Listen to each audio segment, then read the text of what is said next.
आप सभी को जय मसीह की। आज के आत्मिक विचार में हम आप सभी का स्वागत करते हैं। आइए इससे पहले कि आगे जाएं, परमेश्वर का वचन हमें क्या सिखाता है और क्या आज के दिन उसने हमारे लिए रखा है उसको हम देखते हैं। यूहन्ना रचित सुसमाचार उसका 15 अध्याय उसका 5 पद को हम पढ़ते हैं। मैं दाखलता हूँ, तुम डालियां हो। जो मुझ में बना रहता है और मैं उसमें, वो बहुत फल फलता है, क्योंकि मुझसे अलग होकर तुम कुछ भी नहीं कर सकते। परमेश्वर का वचन यहाँ पर कहता है कि वो यीशु मसीह जो है दाखलता है और हम उसकी डालियां हैं। यदि डाली उसमें जुड़े ना रहे तो वो फल को नहीं ला सकता। जैसे आज के ये दिन जो है हम आत्मिक विचार में सब शामिल हुए हैं, हम आप सभी को उत्साहित करते हैं, अपने आप को उस दाखलता के साथ जोड़ के रखिए। ये नवीनीकरण के वर्ष में परमेश्वर चाहता है कि हम बहुत फल को लाए। हम अपने प्रयास से नहीं, अपने इच्छा के अनुसार नहीं, हम अपने मेहनत से नहीं, लेकिन प्रभु का वचन हमें स्मरण दिलाता है कि वो दाखलता के साथ यदि हम जुड़े रहेंगे और वो मसीह यीशु हमारे साथ अगर बना रहेगा तब भी हम फल को ला सकते हैं। और इसमें जो है हमें प्रार्थना, आज्ञाकारिता और वचन में समय को देना ही है जो हम आत्मिक फलों को अपने जीवन में धारण कर सकते हैं, क्योंकि प्रभु की इच्छा यही है कि हम बहुत फल लाए और ये फल लाने के लिए अवश्य है कि हम उसके साथ जुड़े रहे। आइए हम आगे जाने से पहले प्रार्थना करते हैं। सर्वशक्तिमान परमेश्वर प्रभु, हम आपका बहुत धन्यवाद करते हैं आज के विशेष दिन के लिए जो आपने फिर से हमें अवसर दिया है कि हम तेरे उपस्थिति में समय को बिताएं। जैसे आज आपने अपने वचनों से हमें उत्साहित किया कि यदि हम आप में बने रहेंगे और आप हम में बने रहेंगे प्रभु, हम बहुत फल लाएंगे। प्रभु तेरे लोगों को तेरे सामने लेकर के आते हैं, इनके लिए हम दुआ करते हैं। प्रभु आप हमसे बातचीत करिए, आप पवित्र आत्मा अपनी अगुवाई को हमारे जीवन में दीजिए। जहां हम तेरे साथ बने रहने में चूक रहे हैं, आज यीशु के नाम से वो तमाम बंधने, तमाम रुकावटें खंडन होने पाए प्रभु। और आज के दिन हम प्रार्थना करते हैं हमारा समय प्रभु तेरे साथ अधिकाई से बीतने पाए। मेरी परमेश्वर प्रभु, आगे के समय को हम आपके हाथों में देते हैं। प्रार्थना यीशु के नाम से मांगते हैं, आमीन। जय का झंडा मेरा यीशु है, जय का झंडा यीशु है, जय का झंडा मेरा यीशु है, जय का झंडा यीशु है।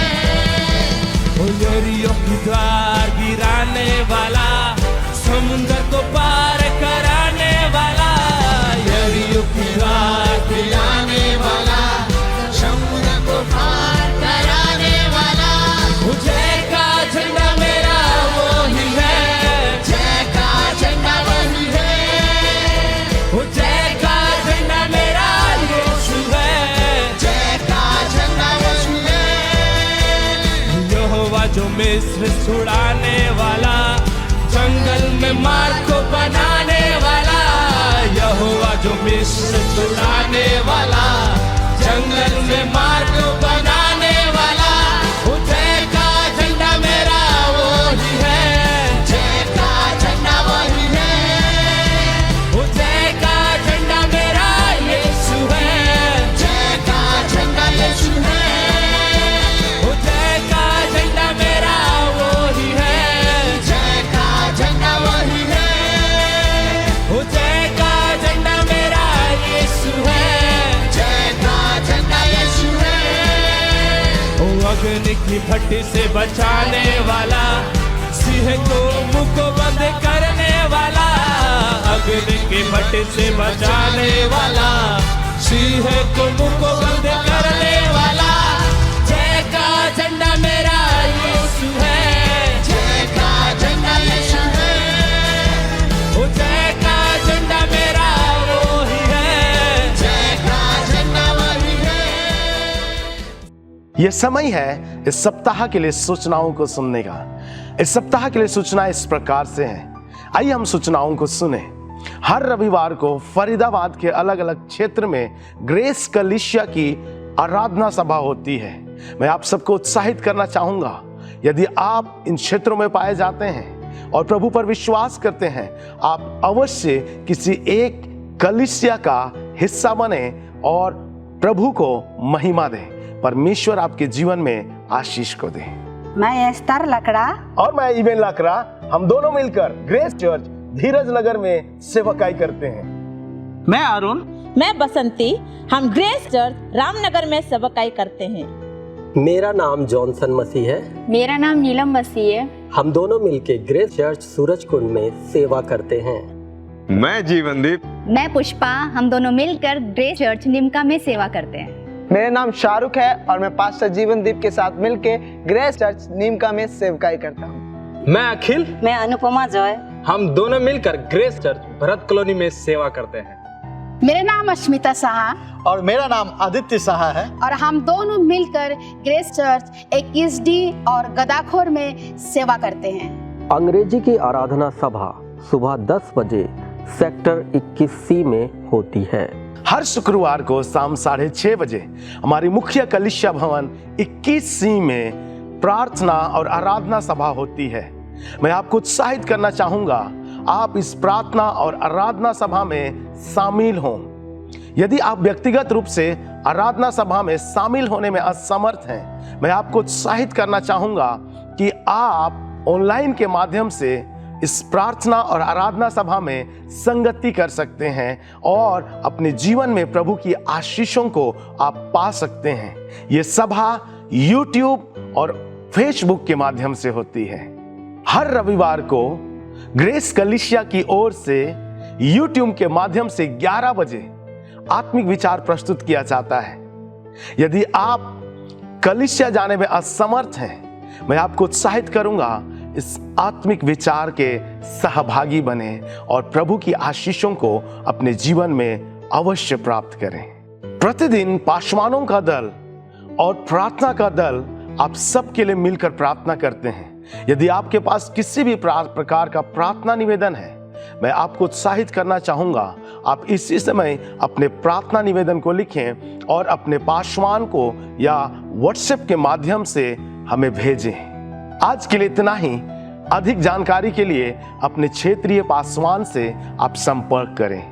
ये समय है कि हम देने के जरिए परमेश्वर की आराधना करें। हम आशा करते हैं कि आप आराधना का आनंद को लिए हैं। याद रखें, परमेश्वर के राज्य में बोना आपके लिए बड़े आशीषों के द्वार को खोलता है। इसलिए जब ये समय है देने का, तो कभी भी अपने आप को हम ना रोकें। प्रभु का वचन हमें हमेशा शिक्षा देता है और कहा गया है कि जो जितना बोएगा वो उतना काटेगा। ये जाहिर सी बात है, किसान जितना बोता है वो उतना काटता है। दूसरा कोरिन्थियों के पत्री में इस प्रकार से कहा गया कि जैसा मन में ठाने वो ऐसा ही दिया करे।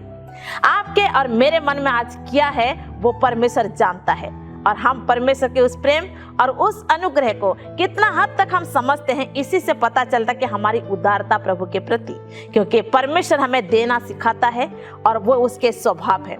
देना कोई ऐसी बातें नहीं है कि हमें कोई दबाव दे रहा है और हमें को देना ही है, परंतु ये प्रभु के जन होने के नाते ये एक स्वभाव है जो परमेश्वर ने स्वयं अपना एकलौता पुत्र को दे करके हमें सिखाया और हम उसके संतान होने के नाते वो उदारता, वो देने के प्रति जो व्यवहार है उसका, ईमानदारी का वो व्यवहार, वो आचरण आज हमारे जीवन में आना चाहिए।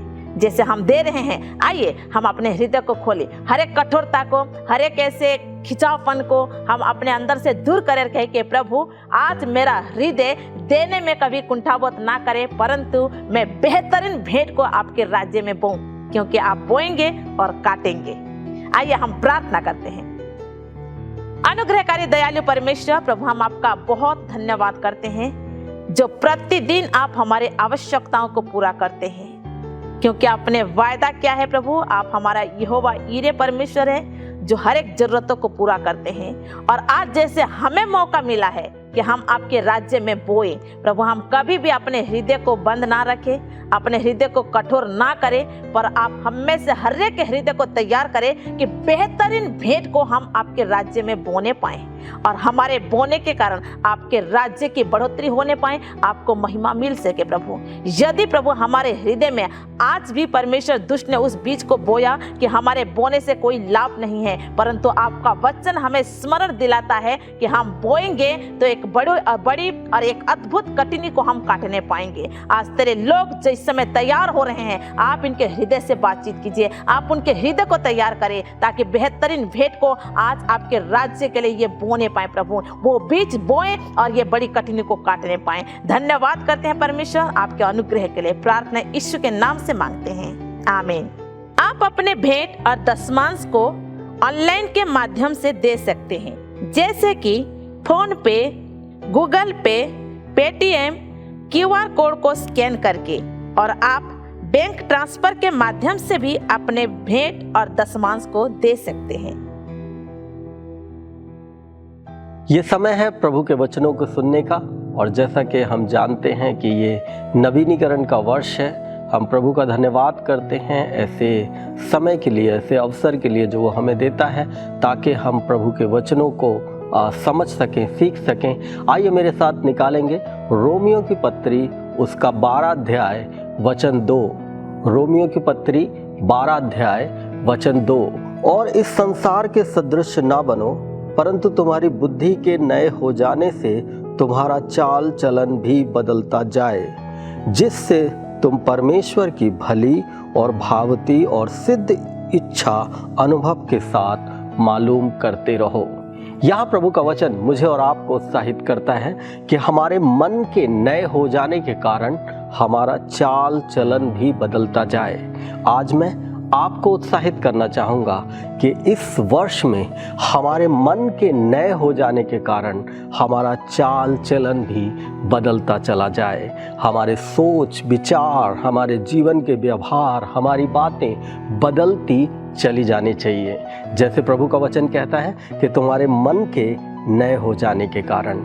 जब हम प्रभु का वचन पढ़ते हैं और जब हम प्रभु के वचन की ओर ध्यान लगाते हैं, वो हमारे मन को नया करता है, वो हमारे मन को शुद्ध करता है, वो हमारे मन को पवित्र करता है, वो हमारे मन को ऐसा बनाता है जिसके कारण हम प्रभु की उपस्थिति में रुक सकते हैं, रह सकते हैं और प्रभु की आवाज़ को सुन सकते हैं और उसके दिशा निर्देशों के अनुसार चल सकते हैं। लेकिन क्योंकि जैसे हम इस संसार में जीवन जीते हैं और इस संसार में हम रहते हैं, तो नाना प्रकार के विचार हमारे मन में समा जाते हैं और अलग अलग प्रकार की बातें हमारे मन में बैठ जाती हैं। कई नेगेटिव विचार, कई निराश करने वाली बातें, कई चिंताएं, कई परेशानियां हमारे जीवन में आके ऐसे घर कर जाती हैं जिसके कारण हमारा ध्यान प्रभु के वचनों में, प्रभु की प्रार्थनाओं में, प्रभु की आराधना करने में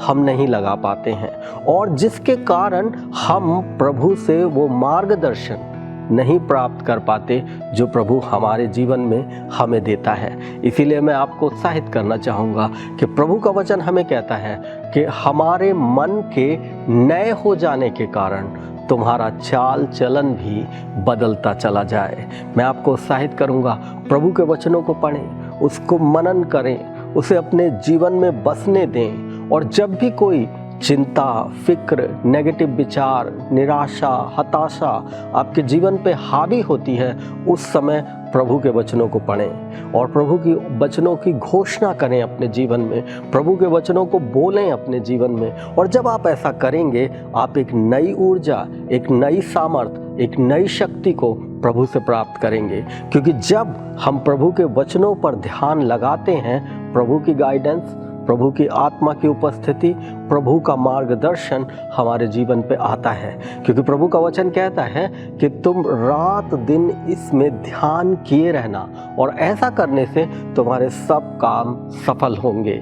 मैं आज आपको उत्साहित करना चाहता हूँ, जब आपके मन में भारीपन लगे, जब आपको निराशा और हताशा लगे, प्रभु के वचनों की घोषणा करें, प्रभु के वचनों को पढ़ें और उन वचनों के अनुसार प्रभु की प्रतिज्ञाओं को स्मरण करें और प्रभु से कहें, प्रभु ये आशीषें मेरे लिए हैं, ये वचन की प्रतिज्ञाएं मेरे लिए हैं और इसमें जो प्रभु ने बोला है वो आपके जीवन में होगा, वो आपके जीवन में घटित होगा और आप उन आशीषों को प्रभु से प्राप्त करने पाएंगे।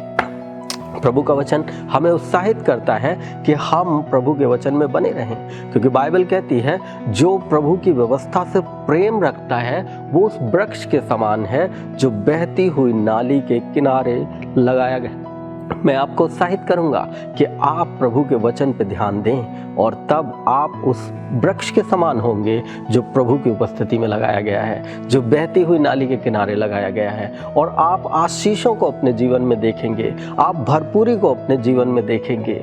आइए मैं आपको उत्साहित करूंगा कि जब आपका मन नहीं करता है, प्रभु के वचनों को पढ़ें, प्रभु के वचन पे ध्यान दें और उस व्यवस्था को पढ़ें और उसका पर मनन करें। सुबह उठ के प्रभु के वचनों का पालन करें, पढ़ें और शाम को सोने से पहले आप प्रभु के वचनों का पढ़ें और उसका मनन करें। और जब भी आपको दिन में कभी भी समय मिलता है, प्रभु के वचनों को पढ़ें और अपने आप को प्रभु के वचन में देखें कि मैं वो हूँ जो प्रभु के वचन में है।